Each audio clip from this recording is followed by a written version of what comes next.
ओम नमः शिवाय। आज मैं आपको एक ऐसी कहानी सुनाना चाहती हूँ कि जो अद्भुत है कि एक किसान का बेटा कैसे बना राजा। है ना अद्भुत? तो सुनिए।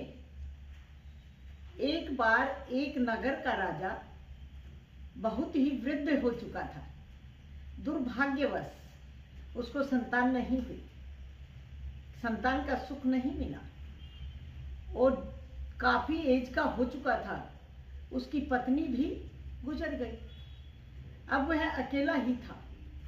तो उसने सोचा कि मेरे इस राज्य का उत्तराधिकारी कौन बनेगा, इसका चुनाव मुझे पहले ही कर लेना चाहिए ताकि मैं देखकर उसे परख कर और सही इंसान को अपना उत्तराधिकारी बनाऊं कि वह मेरे जाने के पश्चात इस राज्य को सही ढंग से चलाए।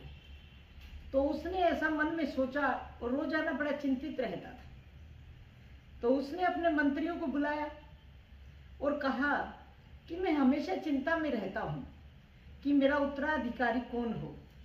तो मंत्रियों को उसने कहा, कोई ऐसा तरीका निकालो कि जिससे हर इंसान आकर मुझसे मिल सके और मैं उसमें से बातें करके वो चीज निकाल सकूं, वो चीजें ढूंढ सकूं, मैं वे आदतें ढूंढ सकूं जिससे कि उसमें राजा बनने के काबिल गुण हो।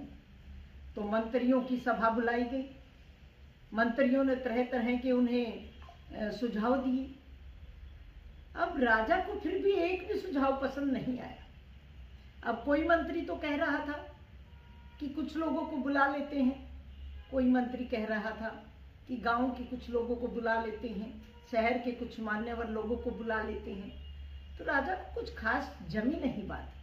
तो राजा ने कहा कि ऐसा करो, एक दिन निश्चित करो और उसके लिए मुनादी करा दो कि मुझसे कोई भी आकर राजा बनने का इच्छुक मिल सकता है।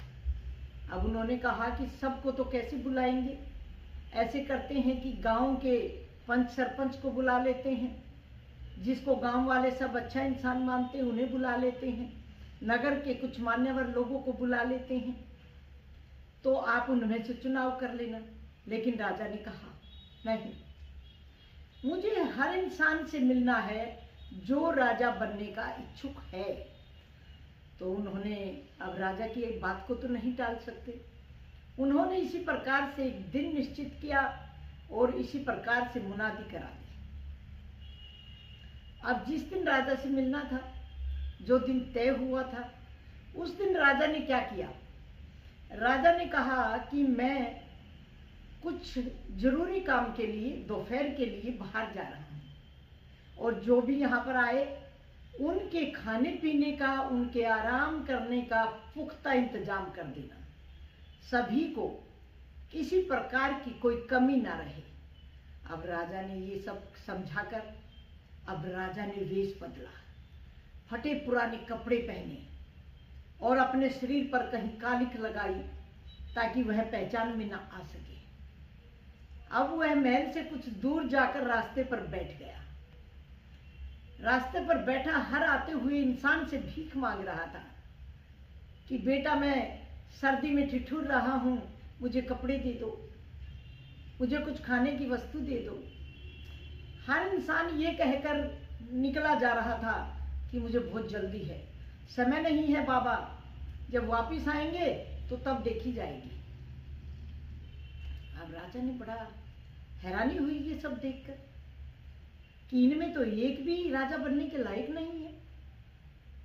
अब एक किसान का बेटा जो बहुत गरीब था, बस उनका अच्छा गुजर बसर हो जाता था अपने खेत का अनाज बेचकर। तो उसने पहले दिन अपने पापा से कहा, अपने पिताजी ऐसे ऐसे मुनादी हुई है, मुझे भी जाना चाहिए।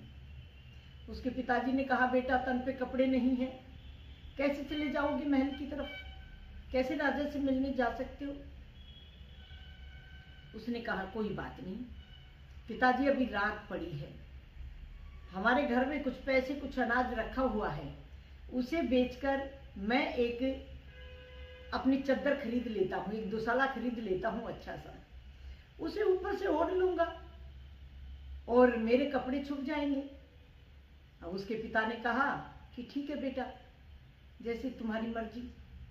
अब उसने एक रात को शाम के समय चद्दर खरीदी और सुबह उठकर उसने भगवान का नाम लिया और उसने वे चद्दर ऊपर ओढ़ी और वह महल की तरफ पैदल चल पड़ा, क्योंकि उस समय पैदल ही जाया करते थे लोग। तो हुआ ऐसा, अब राजा उसको देख, राजा ठिठुर रहा था हर एक इंसान को देखकर कि मुझे बहुत सर्दी लग रही है। अब वह वहां पर रुका, उसने कहा बाबा तुम तो सर्दी से ठिठुर रहे हो। बाबा ने कहा क्या करूं बेटा, मेरे पास तो ओढ़ने के लिए कुछ है ही नहीं, तो मुझे तुम अपना ओढ़ने का ये दे दो। तो उसने कहा कि बाबा मैं जा तो रहा था राजा बनने के लिए, अपने इन फटे पुराने कपड़ों को ढक रहा था, लेकिन अब मुझे महसूस हो रहा है कि मेरे राजा बनने से ज्यादा जरूरी इसकी आपको जरूरत है। अगर मैंने ये आपको नहीं दिया तो आप रात में मर सकते हो ठंड की वजह से। बिल्कुल देर नहीं की और उसने अपना वो शॉल उतार कर, वो चद्दर उतार कर और उस बुजुर्ग लोग को, आदमी को पहना दी, उस भिखारी बने हुए राजा को पहना दी। अब जब वह आगे निकल गया, फटे पुराने कपड़े थे, सब देखकर हंस रहे थे, तो राजा उसके जाने के पश्चात वहां से उठा, महल में गया, पिछले दरवाजे से अपना स्नान किया, कपड़े बदले और फिर सभी लोगों को बुलाया बातें करने के लिए। उसकी नजर जब सभी लोगों के ऊपर पड़ी चारों तरफ, तो उसने उस लड़के को पहचान लिया, उसे अपने पास बुलाया। उस लड़के ने भी राजा को पहचान लिया। वो लड़का कहता है बाबा अब तो वही भिखारी हैं जो बाहर बैठे हुए थे। तो बाबा ने कहा हाँ बेटा मैं वही हूं, मैं तुम्हें अपने उत्तराधिकारी के रूप में तुम्हारा चुनाव करता हूं। तो अब लड़के ने कहा बाबा जैसी आपकी मर्जी राजा साहब। तो सब चिल्लाने लगे, ऐसे कैसे हो सकता है, हमसे तो बातें ही नहीं की, हमारा तो कोई इंटरव्यू ही नहीं लिया, तो फिर ऐसे कैसे चुनाव कर सकते हैं राजा साहब। अब राजा साहब ने उनको सारी बातें, सारी हालत से अवगत कराया कि मैं इस तरह से बाहर बैठा हुआ था, हर एक इंसान से मैंने बात की, हर इंसान से मैंने मदद मांगी, सबने देने से इनकार कर दिया, इसलिए मैं इसका चुनाव कर रहा हूं क्योंकि मेरी बात इससे भी हुई थी, मैंने इसका भी इंटरव्यू लिया था।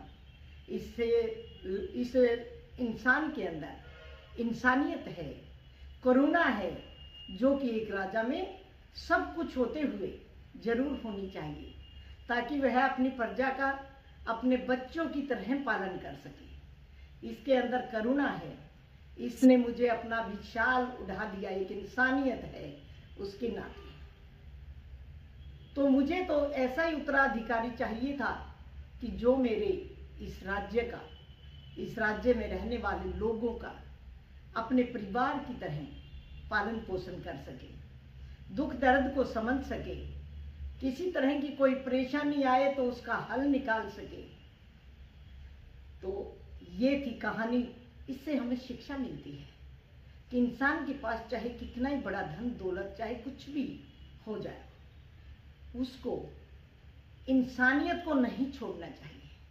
एक इंसान पूर्ण तभी होता है, पूर्ण रूप से इंसान, तब उसके अंदर इंसानियत होती है, करुणा होती है, दूसरे के दुख में उसकी आंखों में आंसू आते हैं, तो उसे ही पूर्ण इंसान कहा जाता है।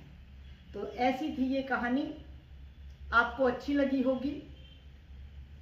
इसके आगे फिर ऐसी ही एक कहानी लेकर आती हूँ, तब तक के लिए आप इसे ध्यान से सुने, मनन करें और इसको असर जो है इसका वो अपने अंदर उतरने दें। ओम नमः शिवाय।